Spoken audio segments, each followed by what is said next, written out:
게 없고 자랑할 게 없는지라 제 얘기를 하는데도 제 소개를 어떻게 해야 할지 모르겠어 난감하네요. 저라고 자랑할 줄 모르고 가질 줄 모르는 사람이 아닌데 어쩌다 입 많고 가난한 집안에서 태어난 죄로 어려서부터 너무 고생만 하고 살았네요.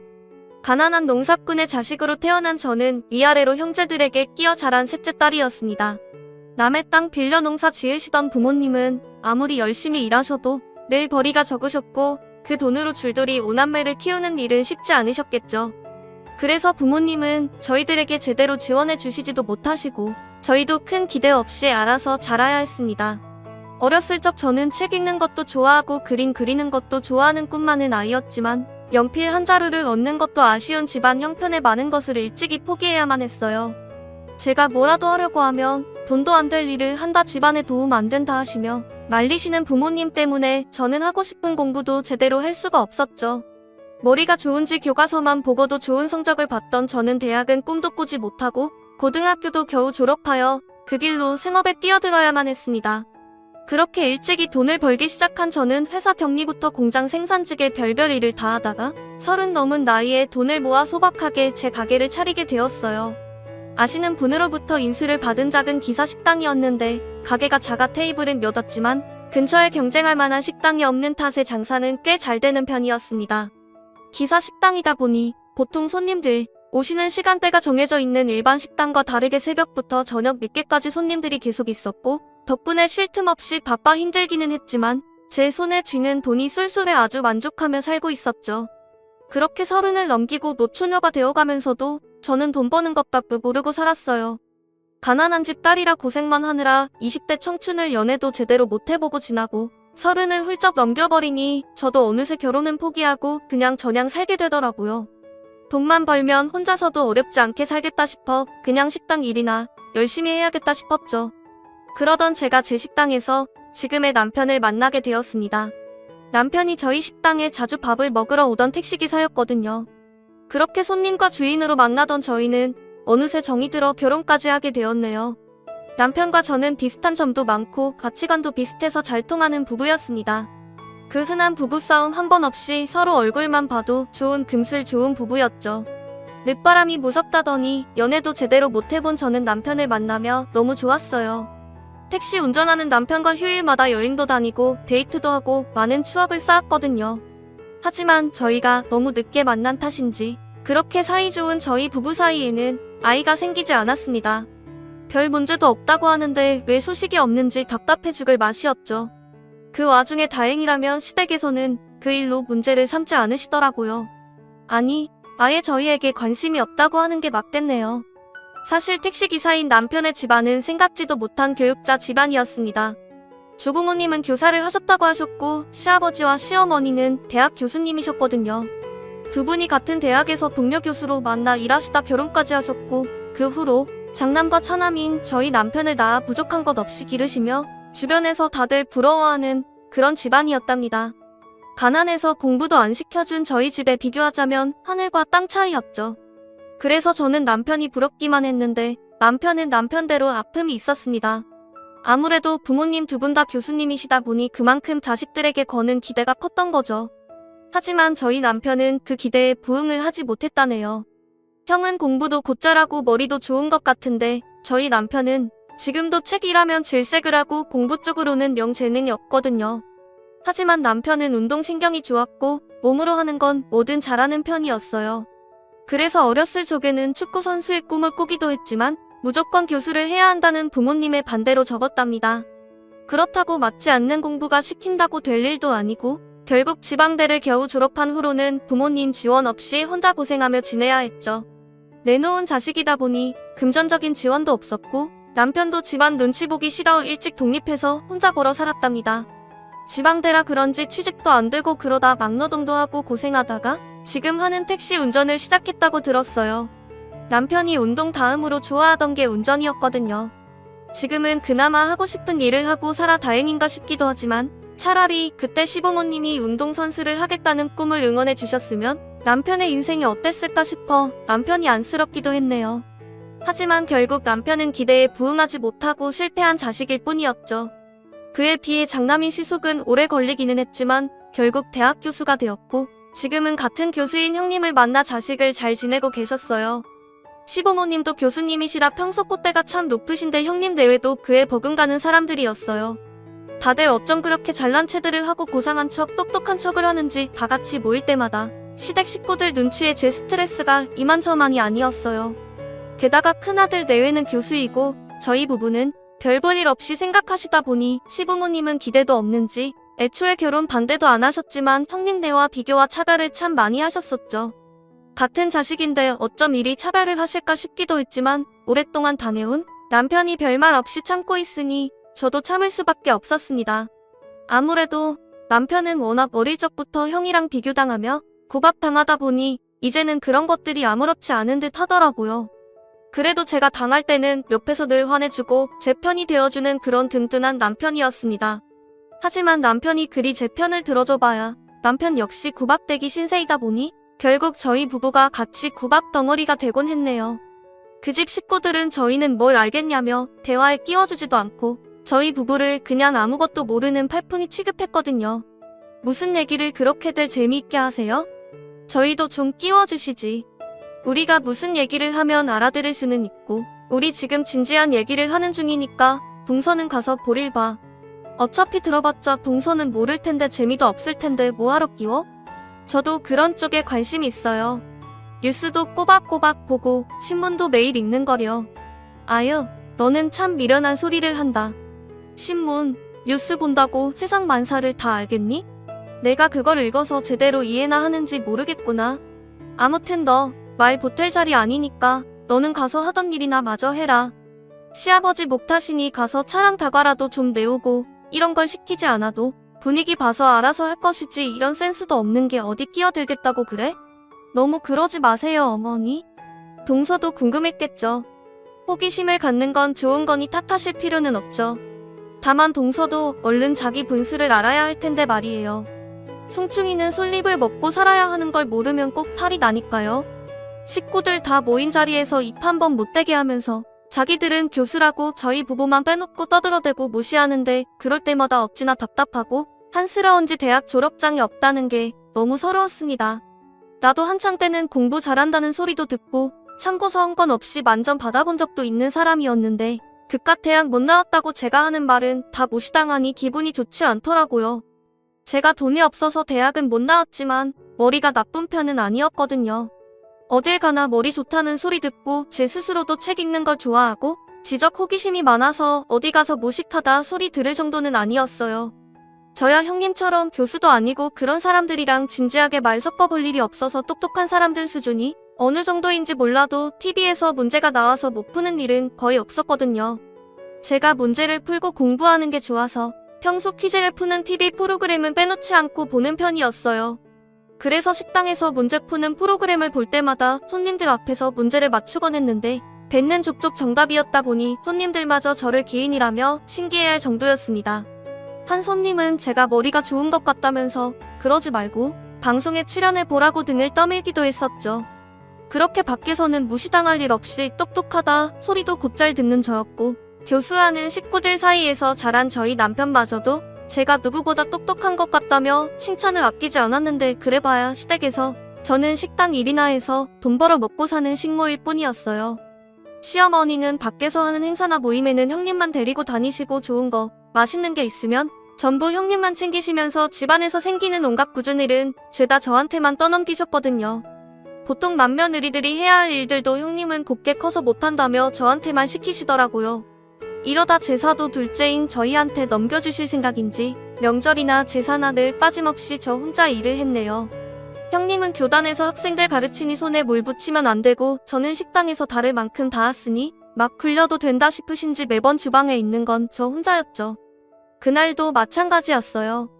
그날은 시어머니의 생신으로 시댁에 다 같이 모인 날이었는데 매번 외식을 하시자던 분들이 그날따라 무슨 바람이 부셨는지 집에서 간단하게 하고 싶으시다 하시더라고요. 며칠 뒤에 해외여행을 떠나신다 그러시더니 괜히 밖에서 힘 빼고 싶지 않으셨던 듯 했어요. 이번 생일은 그냥 집에서 간단하게 하자꾸나? 아무래도 여행 준비하느라 피곤해서 그런지 밖에 나가기도 귀찮고 그러네. 그럼요, 어머니. 여행 전에는 조심하시는 게 아무래도 좋죠. 그럼 이번 생신은 집에서 식사 준비해서 하는 걸로 할까요? 그럼 제가 케이크 준비할게요, 어머니. 그래, 그러자. 뭐 칠순도 아니고 매년 하는 생일 어떻게 매번 잘 보내겠니? 아무튼 그러니까 그날 둘째 내가 와서 상 좀 차려봐라. 너희 시아버지 고추잡치랑 갈비찜 좋아하시니까 그것 좀 하고 나 좋아하는 구절판이랑 해파리 냉채랑 나머지 이것저것 구색 맞춰 좀 차려봐라. 그래도 내가 고르는 재주는 그것 하나뿐 아니니? 이럴 때라도 덕볼 수 있어서 다행이라 해야 하는지. 아무튼 준비해라.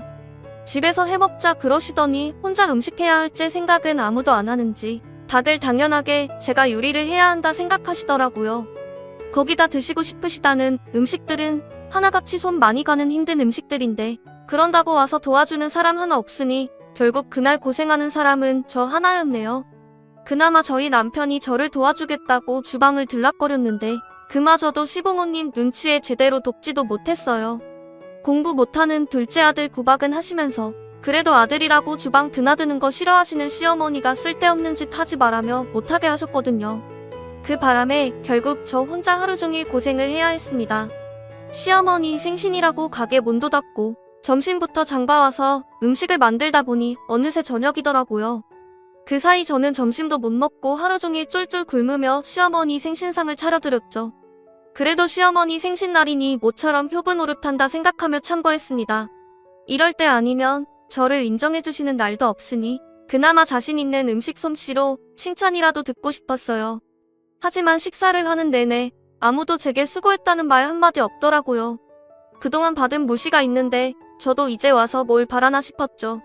그렇게 거나하게 한상 차려 시어머니 생신을 잘 보내고 저는 하루 종일 음식한다고 혼자 고생한 탓에 얼른 집으로 돌아가 쉬고 싶었지만 그럴 수가 없었습니다.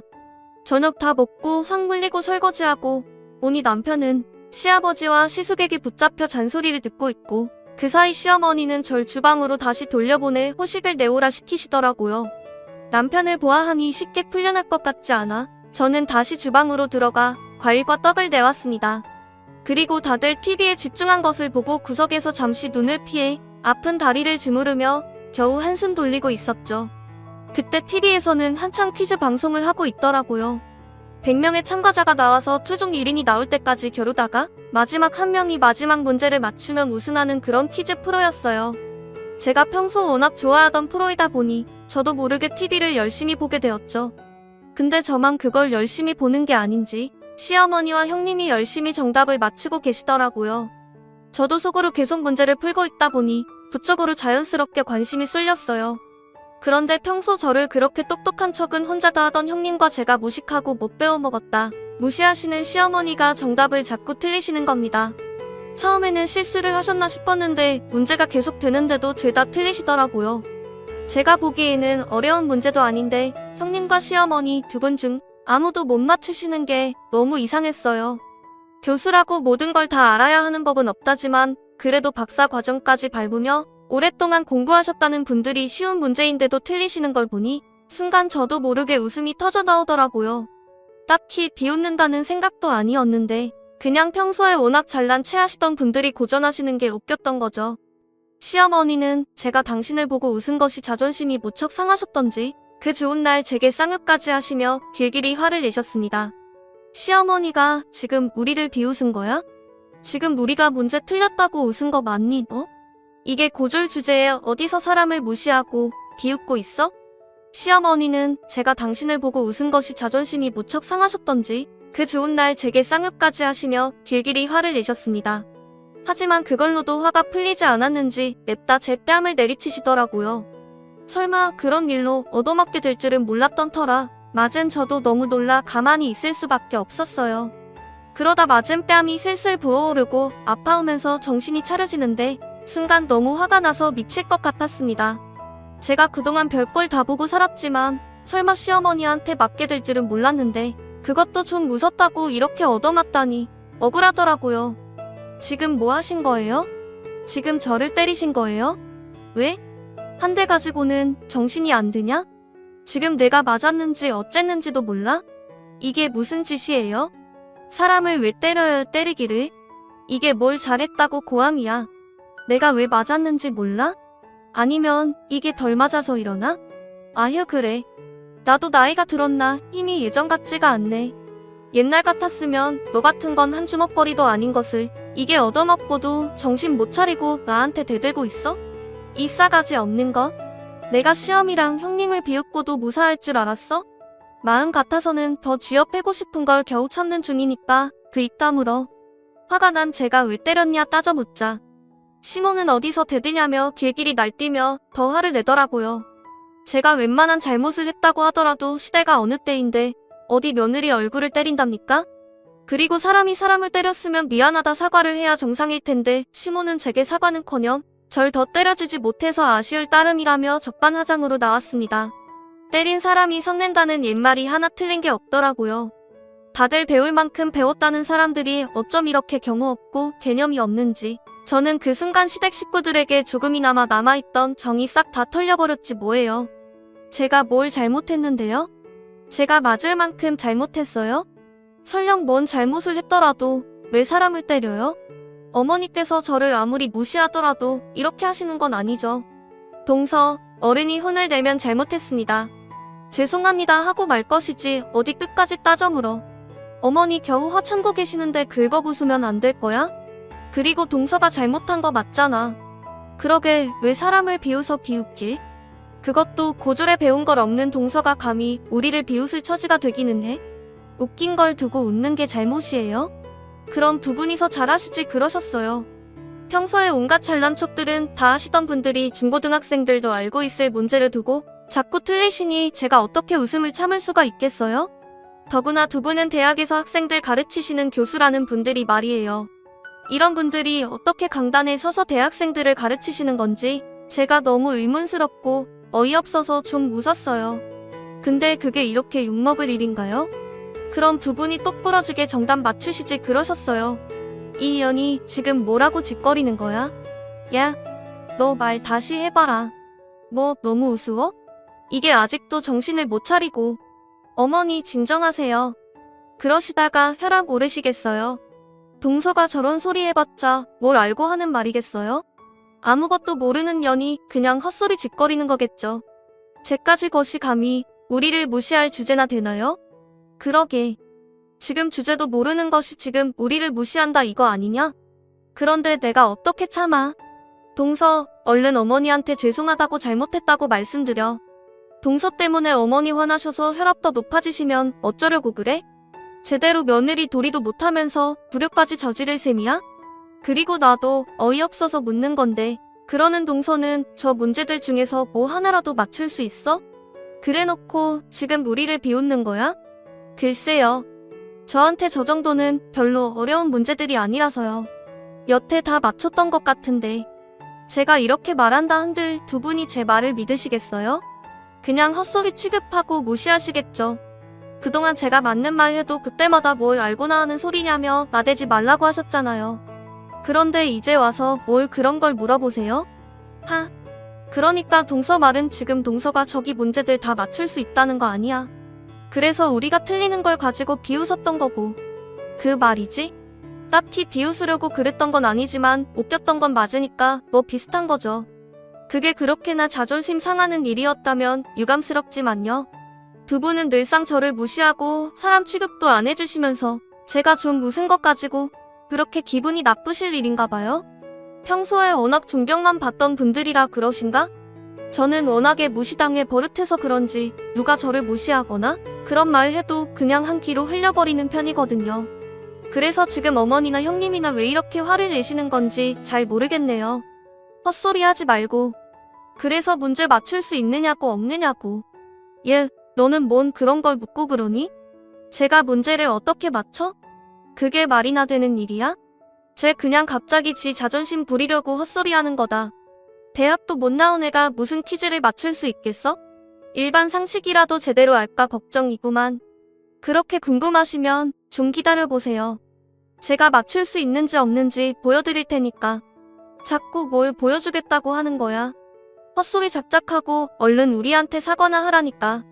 시모나 형님은 아마 제가 그 퀴즈들을 맞출 수 있을 거라는 생각은 절대로 못했을 겁니다. 평소에도 사사건건 저를 무시하고 제가 옳은 소리를 해도 틀렸다고 답을 정해놓는 사람들이니 그런 제가 자기들도 틀린 문제를 맞출 거라고 기대도 안 했을 거예요. 그러니 설마 제가 조금 전까지 보고 있던 그 TV 프로그램에 나올 줄은 꿈에도 예상하지 못했겠죠. 그리고 제가 거기서 설마 하니 최종 1인이 되어 우승을 차지하리라는 것도 말입니다. 여러분도 거기까지는 예상하지 못하셨겠지만 사실 그날 방송에 제가 출연을 해서 우승을 했었거든요. 기다려들 보시라니까요.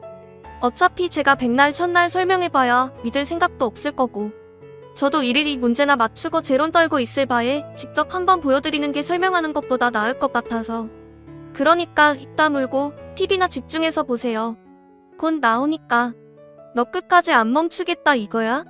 입 다물고 뭘 어째? 이게 아주 돌았다 하니까 실미한테 별 상스러운 소리를 다 해. 상스러운 소리는 지금 어머니가 하시는 거고요. 그리고 이제 와서 저한테 더 놀라거나 실망할 거리가 있기는 하세요? 애초에 저 같은 사람한테는 기대도 없으셨으면서. 아, 이제 곧 나오겠네요. 이제 곧 다른 사람들이 다 떨어지고 한 사람만 남거든요. 그리고 그때 마침 대여섯 명 남아있던 40번째 문제에서 저만 남기고 모두가 탈락하는 상황이 벌어졌습니다. 최종 문제만큼 어려운 문제는 아니었지만 헷갈릴 법한 여지가 있다면 사람들이 실수를 많이 한 듯 하더라고요. 그 바람에 저만 빼고 모두 불이 꺼지며 탈락이 되었고 그제서야 유일한 생존자인 제가 카메라 화면에 잡히게 되었습니다. 그렇게 TV에는 제 얼굴이 단독으로 걸리게 되었고 한창 제게 따져묻던 시어머니와 형님은 TV에 나오는 제 얼굴을 보고 깜짝 놀라며 믿을 수 없다는 표정을 짓고 있었어요. 저게 뭐야?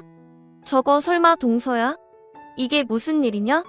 대체 얘가 저기에 왜 있는 거야? 아니, 너 지금 우리 너로 보라고 한 게 설마 저거였냐? 내가 이 퀴즈 프로그램에 나갔었다고? 네, 제가 평소에 이 프로그램을 즐겨 보거든요. 그래서 애청자로 늘 한번 나가봐야지 했었는데 혹시나 싶어 신청했던 게 덜컥 뽑혀버렸지 뭐예요? 그럴 리가. 이게 말이 되는 일이냐? 어떻게 니까짓게 저기를 나와? 말로만 하면 안 믿을 것 같아서 보여드린다니까. 그래도 못 믿으시네? 어머니, 너무 그렇게 부정하려고 하지 마세요. 그러다 눈까지 잘못되셨나 걱정되니까요. 저게 정말 동서라는 거야? 동서가 저 프로그램에 출연했다고? 아니, 대체 어떻게? 시어머니와 형님은 여전히 믿기지 않는 듯 부정하고 싶어 하셨지만 자기들 눈과 귀로 보고 듣는 것까지 부정할 수는 없었습니다. 제가 최후의 1인으로 남아 나머지 문제를 푸는 것을 보고는 두 사람 다 할 말을 잃고 입이 떡 벌어져라 보고 있더라고요. 그것도 그럴 게 그 와중에도 그 두 사람은 나머지 문제마저 맞히지 못하고 틀려버렸으니 제 앞에서 더 할 말이 없었겠죠. 그렇게 방송 안에서 저는 마지막 문제까지 무사히 마친 후 최종 1인이 되어 상금을 타게 되었습니다. 그리고 제가 우승자로 TV 화면 가득 나오자 두 사람은 말도 안 된다며 소리를 지르더라고요. 말도 안 돼. 동서가 저기서 최종 우승을 했다고? 저기 의사, 변호사 온갖 머리 좋은 사람들이 다 나왔는데 그런 사람들 다 제치고 대학도 문턱도 못 밟은 동서가 우승을 한다는 게 말이나 되는 소리냐고. 이거는 뭐야? 그렇지 않고서야 어떡해. 그래. 이건 뭔가 있다. 너 무슨 짓을 한 거야? 너 저기 방송국 사람들과 짜고서 정답을 미리 받아서 외운 거 아니야? 아니면 뭐 저기 방송하는 사람들이랑 아는 사이라던가 뭔가 있는 거야. 분명히. 방송국에서 무슨 이득이 있다고 저 같은 평범한 사람한테 그런 이득을 주겠어요? 형님 말처럼 저기 나오는 사람들 변호사, 의사, 교사 난다 긴다 하는 사람들인데 그 사람들 두고 왜 괜히 저 같은 사람을 우승자로 뽑아서 좋은 일이 뭐가 있다고요? 제가 돈이 있어서 방송국에 로비를 한 것도 아니고 평생 굳은 일만 한 제가 방송국에 아는 사람이 있을 리도 없죠. 그리고 요즘이 어떤 세상인데 이런 데 나와서 짜고 치는 걸 보여주겠어요? 망할 생각 아니고서야.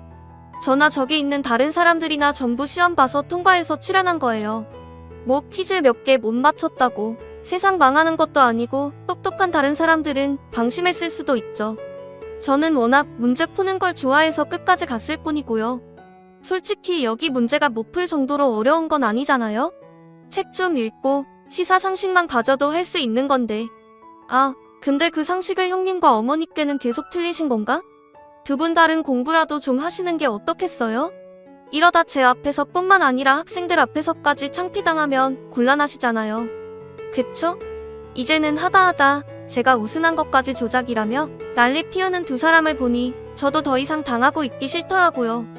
퀴즈쇼에서 우승하면 더 이상 무시하지 않는 게 아니잖아요.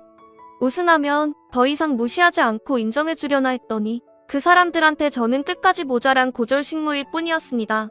아무리 보여줘도 끝까지 무시하려고 그러는데 제가 그 사람들한테 열심히 설명하고 저를 내세워봐야 뭐 할까 싶더라고요.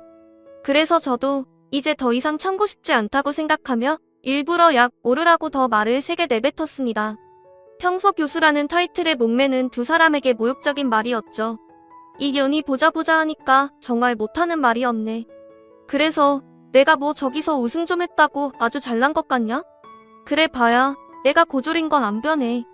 내 말 맞다나 저기서 나오는 문제들이야 다 풀 수 있는 거고 우리가 실수했을 뿐이지.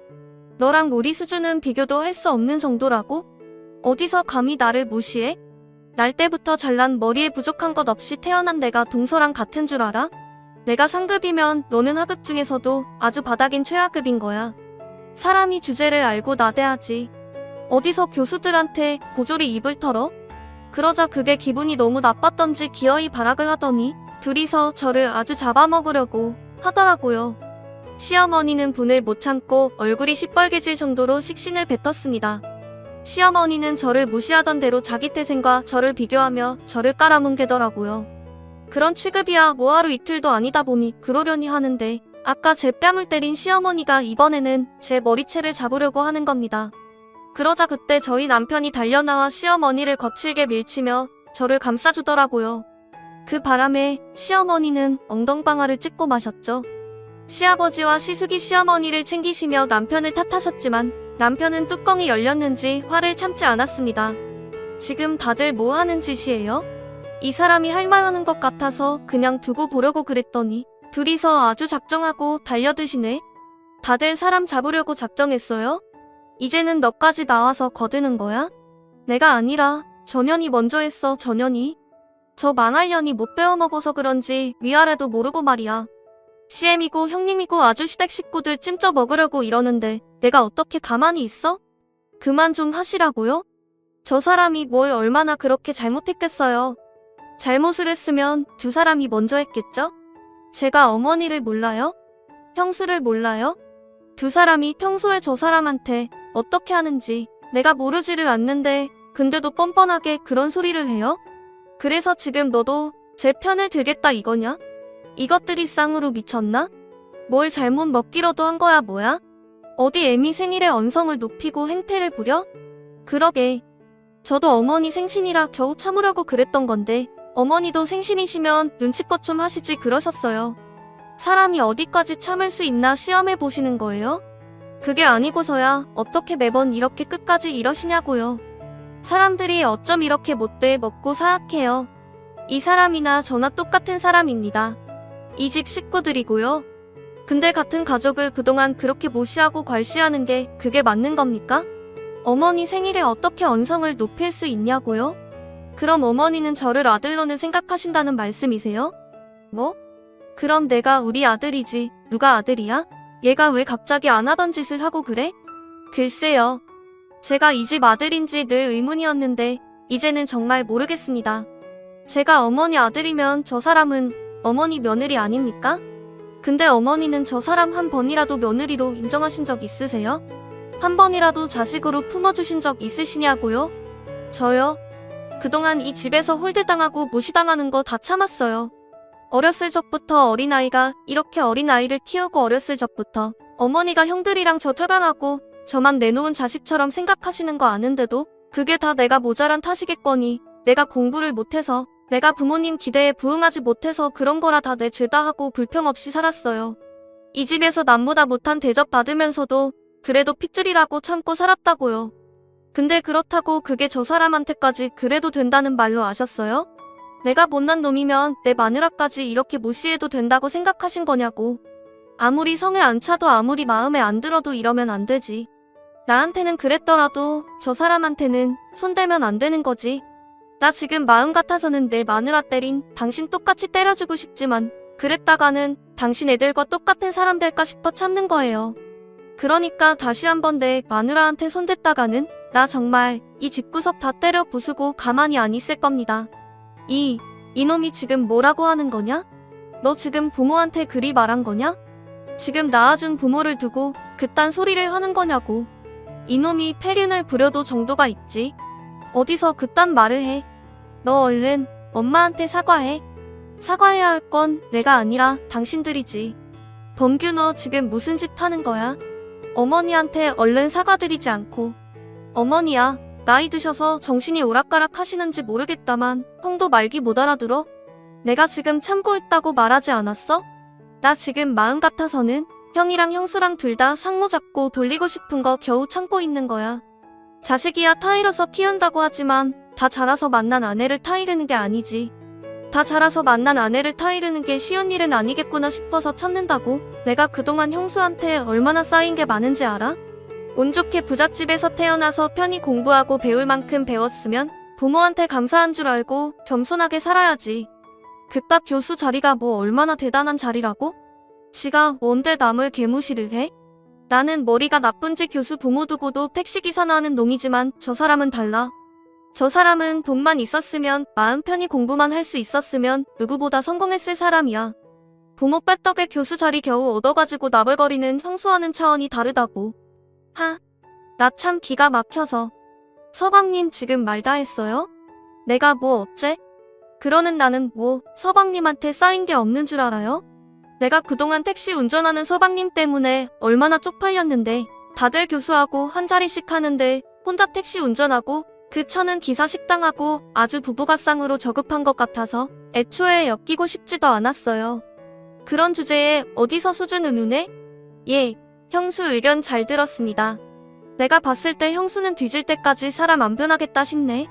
어린 학생들도 지적받으면 지가 뭘 잘못했는지 생각해 볼 텐데 나이 처먹을 만큼 처먹고서 반성이라고는 짓불하지 않고 있으니 내가 열을 내봐야 뭐하나 싶다. 들었지? 형수가 우리를 어떻게 생각하는지. 나는 이 집 인간들한테 19대접 못 받고 수준 이하라 엮이기 싫다니까? 우리 여기서 영 끊읍시다. 나도 남보다 못한 가족들이랑 엮이고 싶은 마음 없으니까. 앞으로 뒤질 때까지 서로 보지 말자고. 어머니, 아버지, 저 아직 화는 안 풀렸지만 그래도 인사는 하고 갈게요. 마지막으로 두 분 제절 받으세요. 남편은 그동안 쌓였던 게 많았는지 시댁 식구들에게 거친 말들을 쏟아냈습니다.